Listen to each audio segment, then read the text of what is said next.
Assalamualaikum warahmatullahi wabarakatuh. Alhamdulillahirabbil alamin. Segala puji bagi Allah yang telah memberikan segala karunia-Nya untuk kita semuanya.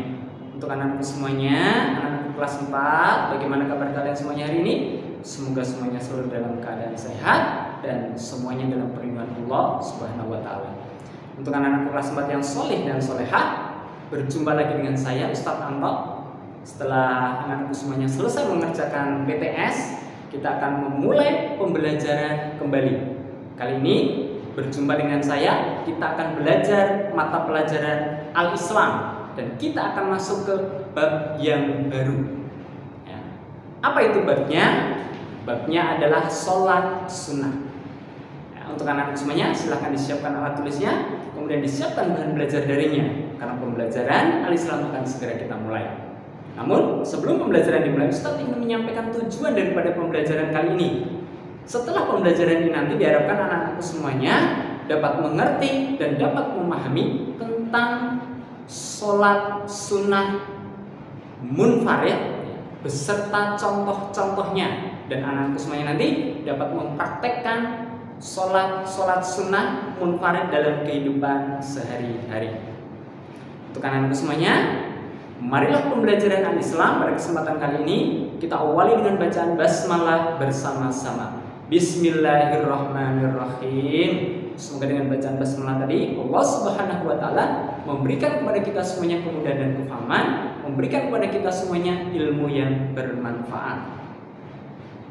Baik, untuk anak-anak semuanya, sebelum Ustadz memulai untuk menyampaikan materi, Ustadz ingin mengawalinya dengan keyword.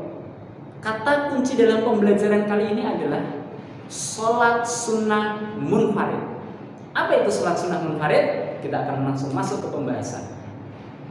Sholat sunnah munfarid yaitu sholat sunnah yang dilakukan sendirian atau tidak berjamaah. Jika sholat itu dilakukan dua orang, satu imam, satu makmum, maka itu sudah dikatakan sholat berjamaah. Jadi munfarid itu adalah dikerjakan sendiri. Kemudian macam-macam sholat sunnah munfarid. Yang pertama adalah sholat sunnah rawatib. Apa itu sholat sunnah rawatib? Sholat sunnah rawatib yaitu sholat sunnah yang waktu pelaksananya mengiringi sholat fardu. Ada yang dikerjakan sebelum sholat fardu dan ada yang dikerjakan setelah sholat fardu. Kemudian hukum dan macam sholat sunnah rawatib. Jadi hukum sholat sunnah rawatib itu terbagi menjadi dua. Yang pertama adalah sholat sunnah rawatib muakkad, dan yang kedua adalah sholat sunnah rawatib ghairu muakkad. Ya, kita akan bahas satu persatu beserta contohnya nanti. Yang pertama sholat sunnah rawatib muakkad, yaitu sholat sunnah yang sangat dianjurkan untuk dilaksanakan. Walaupun ini sunnah, tapi sangat dianjurkan. Contohnya apa saja sholat sunnah rawatib muakkad itu? Yang pertama, misalnya sholat 2 rakaat sebelum subuh, ya, atau kita kenal dengan istilah sholat fajar, yang keutamanya itu lebih baik dari dunia dan seisinya. Kemudian ada juga sholat sunnah rawatib, ya, 2 rakaat atau 4 rakaat dikerjakan sebelum sholat duhur. Kemudian ada juga sholat 2 rakaat yang dikerjakan setelah sholat duhur. Kemudian 2 rakaat dikerjakan setelah sholat maghrib. Dan 2 rakaat dikerjakan setelah sholat isya. Itu adalah beberapa contoh sholat sunnah rawatib muakkad. Kemudian yang kedua, sholat sunnah rawatib ghairu muakkad. Apa pengertiannya? Sholat sunnah rawatib ghairu muakkad yaitu sholat sunnah yang kurang dianjurkan untuk dilaksanakan. Ya. Ini adalah sholat sunnah rawatib ghairu muakkad. Contohnya apa? Contohnya misalnya adalah 4 rakaat sebelum sholat asar. Kemudian 2 rakaat sebelum sholat maghrib, dan 2 rakaat atau 4 rakaat sebelum sholat isya. Itu adalah contoh sholat sunnah rawatib ghairu muakkad. Kemudian sholat sunnah munfarid yang kedua adalah sholat sunnah duha. Apa itu sholat sunnah duha? Sholat sunnah duha itu istilah lainnya adalah sholat awabin. Sholat awabin. Ya, ini dari bahasa Arab ya, yang berarti kan orang-orang yang bertobat ya. Jadi istilah lain sholat duha, ada ulama yang mengatakan itu adalah sholat sunnah awabin sebagai nama lainnya. Sholat sunnah duha adalah sholat sunnah yang dikerjakan pada saat matahari sudah naik kira-kira sepenggalan atau setinggi tombak dan berakhir pada saat tergelincirnya matahari di waktu zuhur. Jadi pelaksananya itu pagi hari. Kalau memakai jam kira-kira sekitar 6:30 ataupun jam 7 gitu ya, sampai nanti menjelang zuhur atau masuk waktu zuhur seperti itu.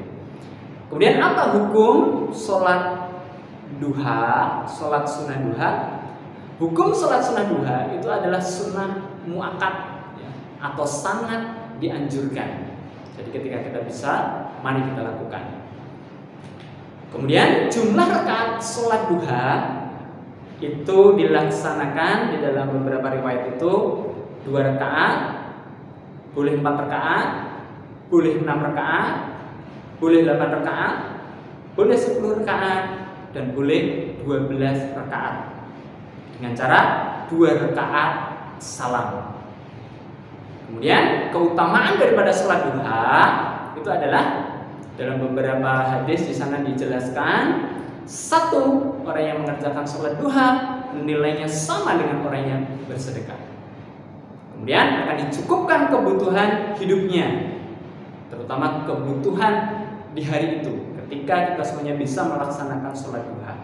Kemudian dengan menjaga sholat duha dikatakan juga sebagai orang yang bertaubat. Kemudian yang ketiga, sholat sunnah munfaridnya adalah sholat sunnah safar. Dalam Islam ketika kita dalam perjalanan, karena safar itu artinya perjalanan, dalam perjalanan sering kita dengar istilah sholat jamak maupun sholat qashar ya, untuk meringankan sholat fardu kita. Namun ada juga yang namanya sholat sunnah safar, yaitu sholat sunnah yang dilaksanakan ketika hendak bepergian maupun pulang bepergian. Dalam beberapa riwayat itu lebih kuat adalah sholat yang dilaksanakan ketika akan bepergian, sejumlah 2 rakaat salam. Dengan harapan Allah Subhanahu wa taala akan melindungi kita semuanya selama dalam perjalanan. Kemudian sholat sunnah yang keempat, yang terakhir adalah sholat sunnah tahiyatul masjid. Apa itu sholat sunnah tahiyatul masjid? Sholat sunnah yang dilaksanakan ketika memasuki masjid dan sebelum duduk ya. Jadi adabnya ketika kita akan duduk di dalam masjid, mungkin kita sedang menunggu sholat fardu ya, kita bisa melaksanakan sholat 2 rakaat ya, 2 rakaat salam. Baik, untuk anak-anakku semuanya, demikian terkait dengan penjelasan sholat sunnah, lebih khusus yaitu sholat sunnah munfarid yang akan lebih afdal dikerjakan dengan sendirian ya. Itu semuanya adalah sunnah. Jika kita tidak mengerjakan maka tidak apa-apa dan tidak akan berdosa. Namun ketika kita bisa mengerjakan maka kita akan mendapatkan keutamaan-keutamaan, fadilah-fadilah dan pahala dari Allah Subhanahu wa taala. Setelah ini silakan untuk anak-anak semuanya mengerjakan latihan soal. Kemudian ketika sudah selesai, silakan anak-anak semuanya melanjutkan untuk mengerjakan tugas mandiri. Dibaca petunjuknya, kemudian silakan untuk dilaksanakan dengan sebaik-baiknya. Untuk anak-anak semuanya, demikian penjelasan dari Ustaz Anto. Jika ada yang kurang jelas, ada yang kurang paham, silakan bisa kembali dibuka BBD-nya dan bisa bertanya kepada Ustaz Anto. Mudah-mudahan anak-anak semuanya mendapatkan kemudahan dan kefahaman dari Allah Subhanahu wa taala. Sekian, assalamualaikum warahmatullahi wabarakatuh.